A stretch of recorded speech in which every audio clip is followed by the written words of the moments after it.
कृपा दृष्टम् निर्णयम् अव्ययम् वर्षास्त्रप्रमाणेन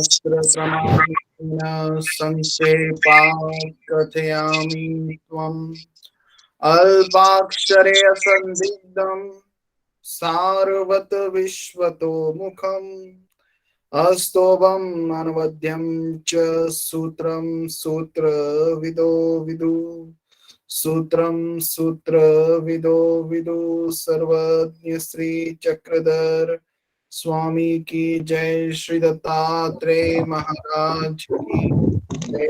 दंडवत प्रणाम दादाजी। हाँ पढ़ो। दंडवत प्रणाम दादाजी। सादे दंडवत प्रणाम दादाजी। दंडवत दादाजी। दंडवत प्रणाम दादाजी। दंडवत प्रणाम दादाजी। प्रणाम दादाजी। दंड दंड। पढ़ो। जी दादाजी।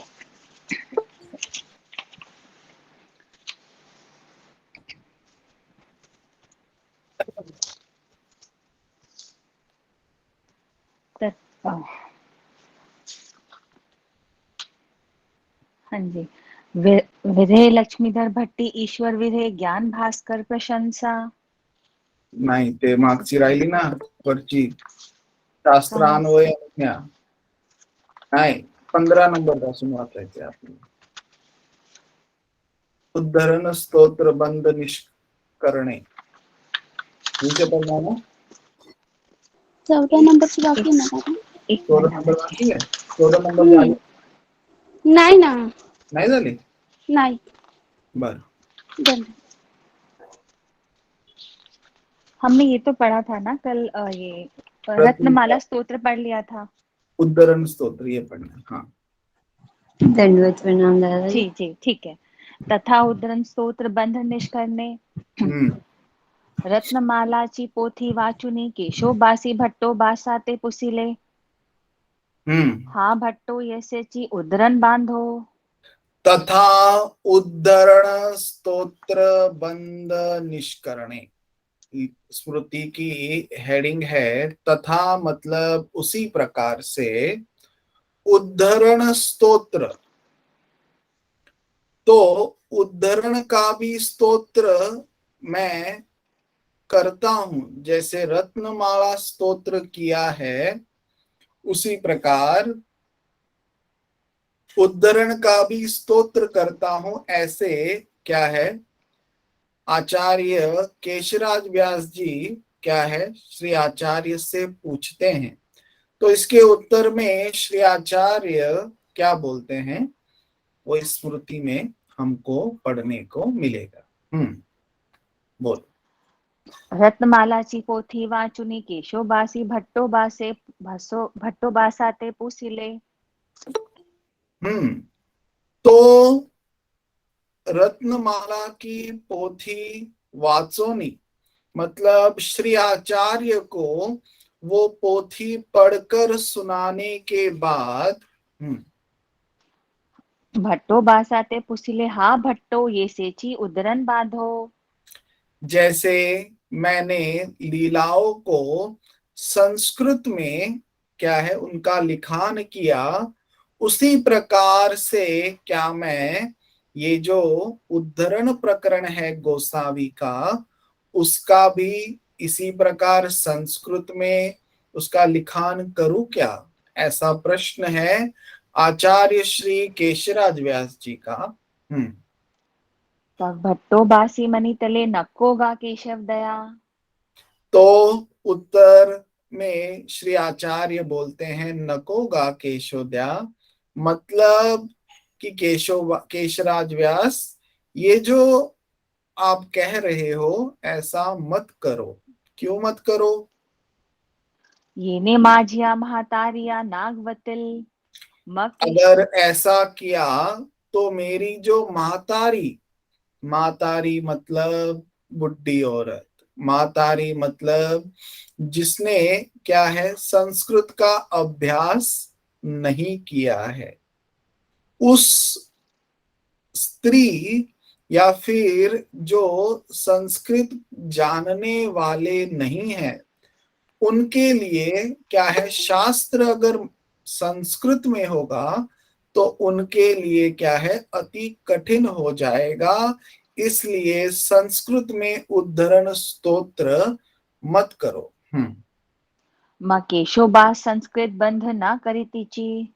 और परिणाम स्वरूप क्या है, केशोबास जी क्या है, वो नहीं करते, श्री आचार्य की बात मान लेते हैं और उद्धरण स्तोत्र नहीं लिखते संस्कृत में। देखो हमारा शास्त्र आज मराठी में है, तो मराठी में ही लोगों को क्या है, कितनी कठिनाई होती है शास्त्र समझना पढ़ना। ये हिंदी की पोथी इसलिए हुई है शुरू कि आपके लिए शास्त्र समझना, शास्त्र के प्रति एक रुचि निर्माण करना, हमारी जो नई पीढ़ी है उसको अपने धर्म का ज्ञान हो। सिर्फ देव पूजा, आरती, भजन यहीं तक धर्म सीमित ना रहे, अपने धर्म का ज्ञान हर किसी को होना चाहिए, अपनी परंपराओं का ज्ञान हर किसी को होना चाहिए। इसलिए क्या है, ये पोथी शुरू की है। तो यहाँ पर आचार्य कहते हैं कि नहीं, संस्कृत में मत करना। हमारी जो क्या है, मातारी, मतलब जिसने संस्कृत का अभ्यास नहीं किया है, जो सर्व सामान्य लोग हैं, उनके लिए शास्त्र जानना मुश्किल हो जाएगा। इसलिए संस्कृत में उद्धरण का स्तोत्र मत करो। तथा उद्धरण स्तोत्र बंध निष्करणे। हाँ, तथा शास्त्र प्रकरणान्वयानुज्ञा। शास्त्र का प्रकरण अन्वय लगाने की अनुज्ञा। देखो हमारा जो संपूर्ण शास्त्र है, सबसे पहली पुस्तक, सबसे पहला ग्रंथ जो मराठी भाषा में लिखा गया वो था लीला चरित्र। लीला चरित्र का निर्माण किस प्रकार से हुआ उसकी जानकारी आपको है ही कि आचार्य श्री महिम भट्ट जी ने गोसावी की जो लीलाएं हैं वो क्या है, जिन जिन की जैसी जैसी अनुभव की लीलाएं थी, जिनके साथ हमारे गोसावी ने लीलाएं की, उनके पास जा जाकर क्या है, वो लीलाएं उनसे सुनी, उसका लिखान किया और हमारा लीला चरित्र ग्रंथ निर्माण हुआ। उसके बाद अब ये जो शास्त्र अन्वय है ये किसने किया, तो शास्त्र अन्वय लगाने का श्रेय आचार्य श्री केशिराज व्यास जी को जाता है। मूलतः ये ब्राह्मण हैं, अति विद्वान हैं, संस्कृत के ज्ञानी हैं। तो ये क्या कहते हैं श्री आचार्य से कि क्या मैं शास्त्र का अन्वय लगाऊं, और गोसावी भी अनुज्ञा देते हैं। अनुज्ञा किसको कहते हैं, एक होती है आज्ञा। आज्ञा मतलब जो मांगी जाती है, अपला आज्ञा मतलब जो दी जाती है, और अनुज्ञा मतलब जो हम मांगते हैं कि मुझे ये काम करने की आज्ञा दीजिए, तो वो क्या है, उसको अनुज्ञा कहते हैं। जो स्वयं होकर अधिकरण आपको कहते हैं ये काम कर दो चलो, तो वो क्या हो गई, आज्ञा हो गई। तो बोला मग मागोते केशोबासी पुसिले भट्टोत्तरी शास्त्र प्रकरणान्वयो लावो। ठीक है, मग मतलब कुछ दिनों के बाद आचार्य फिर पूछते हैं श्री आचार्य से कि क्या मैं शास्त्र का अन्वय लगाऊं क्या। आपने कहा उद्धरण स्तोत्र मत करो, ठीक है, संस्कृत को भूल जाओ, संस्कृत को भूल जाओ क्या है, पर हमारे आचार्यों ने संस्कृत में भी बहुत सारा शास्त्र निर्माण किया है। श्रीमद् भगवत गीता इस पर हमारे आचार्यों ने कम से कम 50 से लेकर 60 टीकाएं की हैं। टीका किसको कहते हैं मालूम है? जैसे रहस्यार्थ चंद्रिका, ये क्या है? श्रीमद् भगवत गीता पर आचार्य श्री मुरलीधर जो हैं उन्होंने क्या है उस पर टीका की है, तो वो क्या हो गई? एक टीका। ऐसी हमारे पंथ में कम से कम 50 से लेकर 60 श्रीमद् भगवत गीता पर टीकाएं हैं। तो हमारे पंथ में भी संस्कृत पर बहुत सारा काम हुआ है। यहां तक कि आपको शायद मालूम नहीं होगा, सूत्र पाठ भी संस्कृत में है, जिसका जल्दी ही प्रकाशन भी हमारा उस पर भी काम चल रहा है। तो संस्कृत में भी क्या है, बहुत सारा शास्त्र हमारे पंथ में है। तो इस प्रकार से क्या है, श्री आचार्य आज्ञा नहीं देते कि उद्धरण का क्या है, फिलहाल तो संस्कृत में करने की आवश्यकता नहीं है, क्योंकि शास्त्र गोसावी ने सर्वसाधारण मनुष्य के लिए निरूपण किया है। ये जो ब्रह्म विद्या शास्त्र है ये सब के लिए, सब इसको पढ़ सकते हैं, बच्चा हो, बूढ़ा हो, जवान हो, ये शास्त्र सब के लिए है। तो सबको समझ में आना चाहिए, ऐसा क्या है श्री आचार्य का हेतु था। इसलिए श्री आचार्य कहते हैं मराठी में करो, आप हाँ मराठी में करो।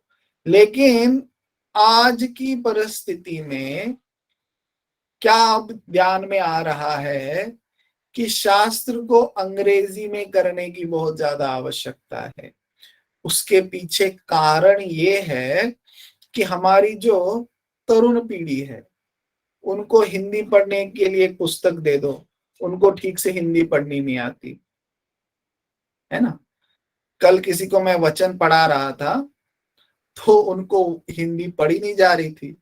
अब उनको हिंदी पढ़ सके वो, इसलिए उनको इंग्लिश में वो वचन लिख के देना पड़ा। तो फिर उनको अच्छे से उच्चारण वो हो गया, हिंदी में नहीं पढ़ा जा रहा था, पर इंग्लिश में पढ़ना शुरू किया तो क्या है, फिर ठीक से उच्चारण हुआ। तो कहने का तात्पर्य है कि परिस्थिति के अनुसार बहुत सारी चीजें बदलनी पड़ती हैं। परंपराएं, संस्कार जो है वो तो नहीं बदलते, पर क्या है कुछ चीजें अवश्य क्या है बदलनी पड़ती है, समय के साथ बदलाव होना पड़ता है। जैसे आज आप क्या है घर बैठ के आराम से ये पोथी सुन रहे हैं, कोई तो लेट के भी सुन रहे होंगे, पूरा विश्वास है मुझे। तो क्या है थोड़ा समय के साथ क्या है चेंज होता है। जो कुछ चीजें हैं धर्म के लिए उपयोग में आए, धर्म के प्रचार प्रसार के लिए उपयोग में ला, जितनी हम चीजें ला सकते हैं हमको लानी चाहिए। तो इस प्रकार से लीला चरित्र के निर्माण होने के बाद शास्त्रान्वय लगाने का काम आचार्य श्री केशिराज व्यास जी करते हैं। तो किस प्रकार से? मग मनितले तरी जे जेठ चे तेथी चे माझेनी विचारे लावावेगा।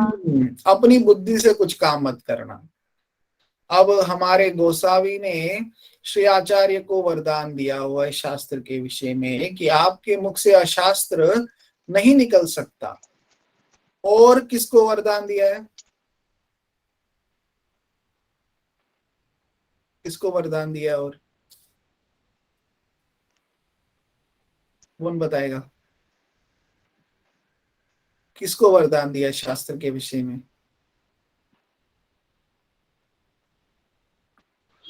दंडवत प्रणाम दादाजी। वो श्री आनेराज व्यास जी। हाँ, आनेराज व्यास जो हैं उनको हमारे गोसावी ने वरदान दिया है कि आपके चर्म चक्षु जाएंगे और ज्ञान चक्षु आएंगे। ऐसा वरदान पंडित आनेराज व्यास जी को क्या है हमारे गोसावी ने दिया था। तो श्री आचार्य कहते हैं शास्त्र का अन्वय लगाओ, ठीक है, अच्छी बात है। और जो लीडर होता है उनका काम ही होता है प्रोत्साहन देना, है कि नहीं? हर चीज में क्या है प्रोत्साहन देते हैं कि अच्छा काम करो। लेकिन एक चीज याद रखना, कि ये जो शास्त्र अन्वय आप लगाओगे तो मुझसे पूछ पूछ के लगाना, बिना पूछे कोई काम मत करना। दंडवत प्रणाम माँ दादाजी। केस दंडवत प्रणाम दादाजी। टीका और अन्वय में अंतर क्या है? टीका क्या होता है, उस वचन का अर्थ, अर्थ प्रकाशक ते टीका। टीका शब्द का अर्थ क्या होता है, जो किसी एक वचन के अर्थ को प्रकाशित करती है, उसको टीका कहते हैं। अन्वय मतलब क्या होता है कि इस प्रकरण के बाद ये वाला प्रकरण आना चाहिए। जैसे पंच कृष्ण के बाद पंच नाम, पंच कृष्ण के बाद पंच नाम क्यों आया है, कौन बताएगा? बहुत बार आपको बताया है कि पंच कृष्ण के बाद पंच नाम क्यों आया है।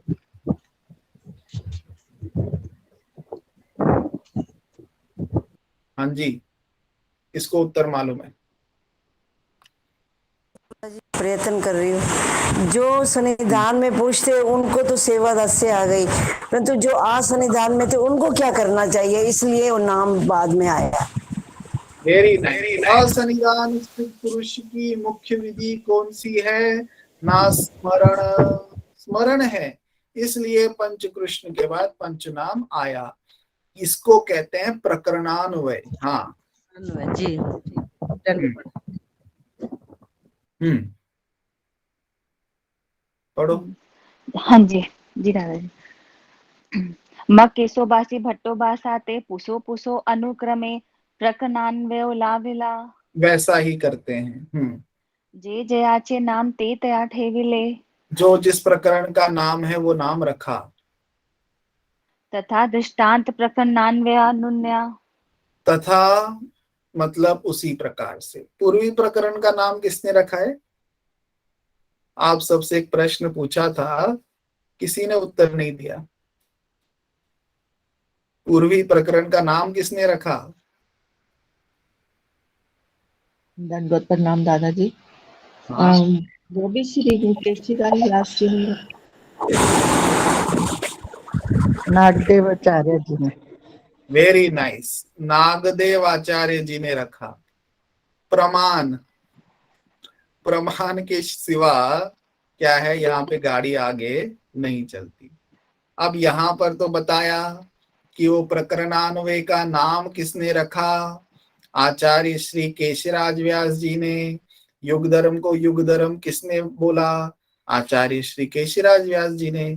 पर पूर्वी एक प्रकरण है जिसका नाम श्री आचार्य ने रखा। प्रमाण क्या है उसको, क्योंकि प्रमाण के सिवा हम कुछ नहीं बोलते। इसका प्रमाण है जो हम आपको बाद में बताएंगे। पर इतना याद रखो कि इस बात का प्रमाण है कि पूर्वी प्रकरण का नाम श्री आचार्य ने रखा था। आपको एक पुस्तक बताई थी, उसका नाम है अन्वय स्थल। अन्वय स्थल क्या होता है? अन्वय स्थल क्या होता है?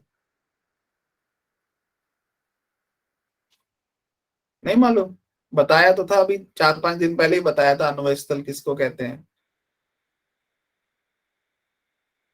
होती दादाजी, हैं? मतलब अन्वय स्थल को वही स्थल पोती एक ही बात है। अन्वय स्थल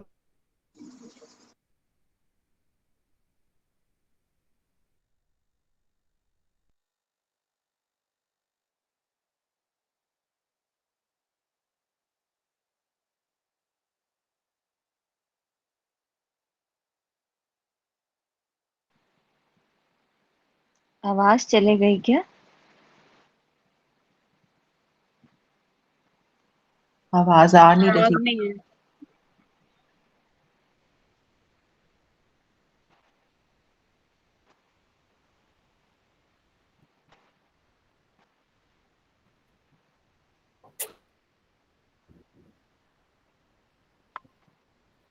दादाजी आवाज नहीं आ रही। अभी अभी आएगी, अभी आएगी। क्या बता रहा था मैं? अन्वय स्थल। अन्वय स्थल क्या होता है? 13 आमनाएं है ना, 13 आमनाएं जो है उनमें क्या है, अलग अलग आमनाएं ने अपने अपने क्या है, वो जो आमनाएं हैं उनकी उसके अनुसार क्या है, अन्वय स्थल लिखा है। अन्वय स्थल मतलब उनकी परंपराएं अलग हैं, उनके जो वंश परंपरा है कि उनके पंथ के, उनके आमनाए के क्या है, मूल पुरुष कौन है।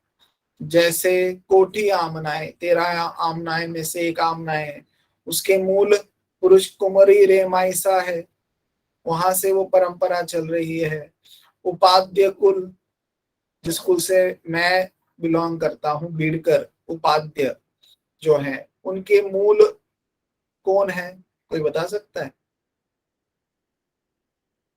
ज्ञानोपाध्याय, ज्ञानोपाध्याय से चली ना, ज्ञानोपाध्याय से ये शुरू हुआ उपाध्याय कुल। कमलाउसा, उनकी शिष्या जो कमलाउसा थी, उससे उपाध्य शाखा शुरू हुई है। वो स्मृति में आएगा, वो आगे पढ़ेंगे हम कि वो उपाध्य शाखा कैसे शुरू हुई। हाँ, माँ केशोबासी अवघे अन्वयो लावुनी माघोते भट्टो बासाते पुसिले। श्री आचार्य से वापस पूछते हैं, भट्टो तरी दृष्टांता अन्वयो लावो। दृष्टांत का अन्वय लगाऊं क्या? भट्टो बासी मानिले। भट्टोबास मानते हैं। मकेसो बासी भट्टो बासाते पुष्पसो दृष्टांत प्रकरणा ही अन्वयो लावेला। हाँ, दृष्टांत प्रकरण अन्वय लाविला, जो 114 दृष्टांत है उसका भी अन्वय लगाया कि कौन से दृष्टांत के बाद कौन सा दृष्टांत आना चाहिए। हाँ, दृष्टांति दृष्टांतिक केले। दृष्टांतिक केले, दृष्टांतिक किसको कहते हैं? दृष्टांत स्थल हमने 7 महीने पढ़ा है, 7 महीने। अदृष्ट पर जो दृष्ट पर दिखाकर अदृष्ट पर करना, वो दृष्टांत की परिभाषा है। दृष्टांतिक किसको कहते हैं?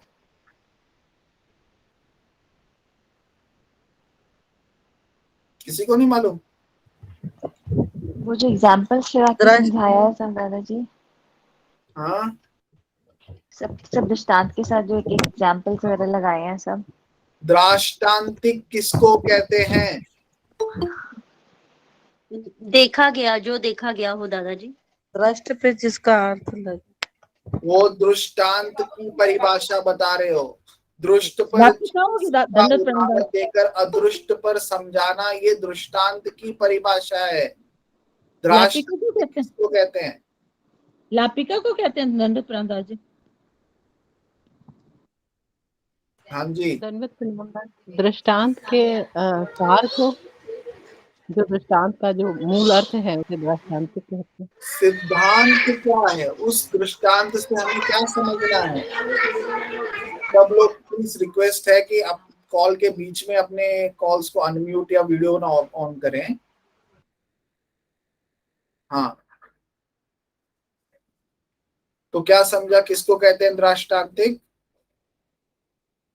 सिद्धांत को। हाँ, उस दृष्टांत से हमें क्या सीखना है, उसको दृष्टांतिक। हाँ, उड़े। अवघिया दृष्टांता लापिका लाविलिया। लापिका किसको कहते हैं? लापिका की परिभाषा क्या है? चलो, ये सब चीजें आपने कल ढूंढ के लानी है। जब आप ये चीजें आंसर करेंगे तभी आगे पोथी पढ़ाएंगे आप। और किसी का कुछ प्रश्न है? ये कहाँ से ढूंढना पड़ेगा, आप ही बता दो ना, फिर हम कल सुना देंगे आपको। नहीं, आप ढूंढो, आपको भी प्रयत्न करना चाहिए कि नहीं? तो कौन सी पोथी में से ढूंढे, पोथी का नाम भी तो बताओ ना। गिनी चुनी तो पोथी है हमारे पास।